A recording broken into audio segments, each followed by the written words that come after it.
Bienvenue dans cette vidéo consacrée à la découverte de l'interface de Cinema 4D. Lorsque j'ouvre Cinema 4D pour la première fois, ou lorsque je crée une nouvelle scène, j'ai donc dans la partie supérieure évidemment la version de mon programme et le type de Cinema 4D que j'utilise. J'utilise la version la plus évoluée qu'on appelle la version Studio, sans titre, la scène n'ayant pas été créée, et également ici le réglage de projet. Nous y viendrons un petit peu plus tard. Dans la partie supérieure, comme tout programme Windows ou Mac, eh bien, nous avons toute une série de menus, des menus comportant différentes choses. Certaines choses vont se retrouver sous format d'icônes. Si par exemple je reprends ici créer objet, vous voyez des objets bleus, eh bien le menu se retrouve ici en dessous. Lorsque je clique et que je maintiens, j'ai donc un autre menu qui apparaît. Dans l'interface de Cinema 4D, lorsque vous avez cette petite icône noire, une espèce de triangle noir inversé, eh bien, cela veut simplement vous dire que vous avez un menu contextuel en dessous. Voilà pour les exemples. Donc différentes choses, certaines choses que nous n'allons pas du tout couvrir, telles la sculpture, mot-graphe ou les personnages, nous les couvrirons plus que probablement dans des formations ultérieures, mais certaines choses communes aux différentes versions de Cinema 4D.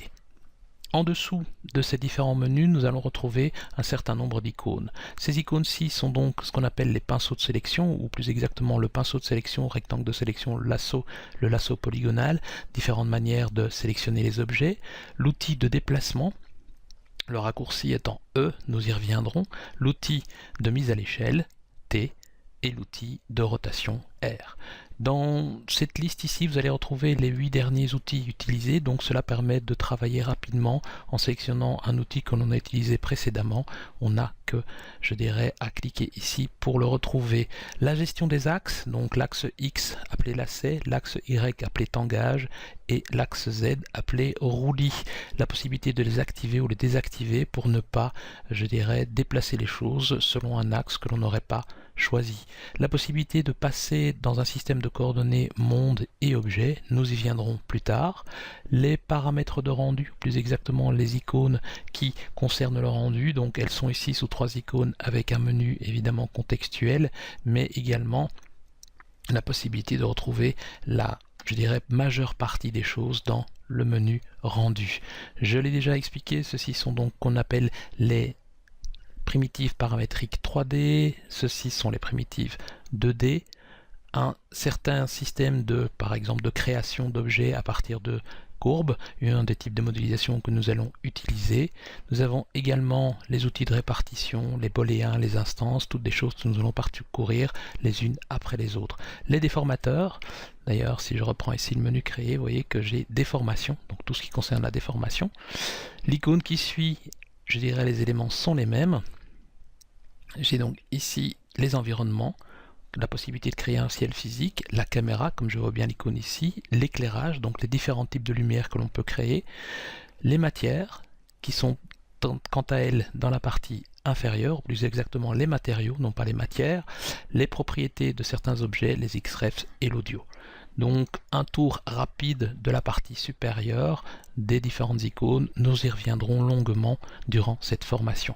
Dans la partie gauche, un certain nombre de menus, je vais parler des plus importants, je dirais les plus fondamentaux, notamment le menu qui permet de basculer de modèle à objet, objet étant plus utilisé en animation. D'ailleurs on voit qu'on a une petite pellicule de film juste en dessous, la possibilité de basculer en mode de texture, en plan de travail, de sélectionner les sous-éléments d'objet, nous y viendrons plus tard, les points, les arêtes et les polygones, ainsi que l'activation des axes, le magnétisme que l'on retrouve ici, que je pourrais également activer ici, si je clique dans cette partie ici sur l'icône, je clique sur magnétisme et que je maintiens, je vois que j'ai toute une série d'outils qui apparaissent. La possibilité de gérer les plans et ce genre de choses, nous y reviendrons pas trop longuement puisque pour une formation d'initiation, ils ne sont pas absolument nécessaires. Juste vous les expliquer au cas où vous feriez une mauvaise manipulation. La vue principale, qui pour l'instant est une vue de perspective, est ce qu'on appelle notre fenêtre de travail ou viewport en anglais. Vous voyez qu'elle comporte les 3 axes classiques X, Y et Z dont nous avons parlé dans l'introduction à la 3D et un certain nombre de menus, un menu de vue où on va pouvoir justement jouer sur les cadrages de vue, un menu caméra où on va pouvoir retrouver les caméras principales de Cinema 4D avec la possibilité également d'utiliser des caméras axonométriques. Une partie affichage, nous allons pouvoir gérer l'affichage de nos différents objets. Un menu options qui nous permet de gérer grâce notamment à l'OpenGL eh bien, la possibilité de voir directement les ombres dans votre viewport ou les transparences ou d'autres choses, notamment les normales, nous y viendrons. Un menu filtre qui va nous permettre de faire quoi? Eh bien, il va nous permettre simplement de filtrer ce que nous allons voir. Par exemple ici, si vous regardez les petits traits de pointillés qui sont ici, eh bien c'est la ligne d'horizon. Si je désactive dans le menu filtre horizon, vous voyez que cette petite ligne disparaît. Elle n'est pas absolument nécessaire, je préfère la garder. Ayons toujours un œil et un regard sur l'horizon, c'est toujours mieux. Voilà. Dans le menu panneau, nous allons trouver bien la présentation de l'interface, plus exactement de votre vue de travail. Vous voyez que par défaut, ici, je suis en fenêtre perspective vue unique. J'ai la possibilité, évidemment, de passer en 4 vues. Voilà qui est fait avec une fenêtre perspective, une fenêtre haut, une fenêtre avant et une fenêtre droite. Pour revenir en vue unique, je pourrais passer par le panneau, je dirais le menu panneau de vue unique, voilà, où je pourrais également, eh bien, si je refais la manœuvre inverse, 4 vues, utiliser l'icône plus exactement qui se trouve ici, permettant d'agrandir et de réduire. Les autres icônes, nous y viendrons un petit peu plus tard. Donc le menu panneau comporte également la possibilité de créer une nouvelle vue. Si je clique simplement sur une nouvelle vue, vous voyez qu'il crée une nouvelle vue de perspective. Cette vue de perspective va pouvoir se mettre dans l'interface et vous permettra par exemple de travailler sur une vue et de voir comment se comportent les choses dans une autre vue. Je vais la fermer pour l'instant. Voilà. Pour le menu panneau, vous voyez qu'on a la possibilité de faire pas mal de choses différentes. Dans la partie inférieure, je vous ai déjà parlé du gestionnaire de matériaux, ou plus exactement la possibilité de créer les matériaux via le menu créer. Ici, nous avons également la possibilité de créer des matériaux. Nous avons juste au-dessus la ligne du temps, donc c'est ici que l'on va pouvoir gérer la partie animation de la manière la plus simpliste, puisque nous avons une ligne du temps, et nous avons également une limite de temps, c'est-à-dire que si je crée une animation de 90 frames ou 90 frames, eh bien je peux très bien me concentrer à un moment sur 45 frames. Voilà, je peux double-cliquer pour donner la valeur, 45 frames. Voilà, et je vois que ma ligne du temps s'est réduite à ces 45 frames. Cela peut être utile pour observer une partie de votre animation si par hasard vous auriez détecté une erreur ou quelque chose de la sorte. Je vais cliquer et revenir à 90 frames. J'ai donc un certain nombre de boutons que l'on verra en détail puisque nous parlerons de l'animation tout à la fin de cette formation. Nous allons d'ailleurs modifier l'interface pour la première partie pour nous permettre de bien nous concentrer sur les éléments dont nous aurons besoin et surtout gagner un petit peu d'espace. Dans la partie supérieure, j'ai un certain nombre de choses.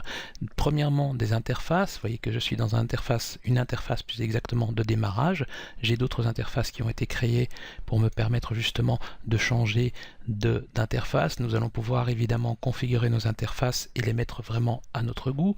J'ai un onglet que l'on appelle le gestionnaire d'objets, donc on va retrouver un certain nombre de paramètres, une gestion justement de ces différents objets. Pour l'instant, il n'est pas, je dirais, nourri de quoi que ce soit puisque je n'ai aucun objet qui a été créé. J'ai également la possibilité d'accéder à la médiathèque étant ce que Maxon vous offre avec votre programme, des pré-réglages, notamment la possibilité de faire des recherches, de faire des catalogues de différents objets, de matériaux, ce genre de choses. Nous y reviendrons un petit peu plus tard. La médiathèque pouvant elle aussi se retrouver ailleurs. Le gros avantage de Cinema 4D, c'est que vous allez pouvoir accéder aux différents éléments par différents chemins. Médiathèque, vous pouvez la trouver plus exactement sous la forme d'un onglet. Et également dans le menu fenêtre médiathèque. La grosse différence entre les deux, eh bien, c'est que l'une sera ouverte en fenêtre flottante, l'autre est attachée à un onglet, mais vous pouvez très bien la transformer en fenêtre flottante.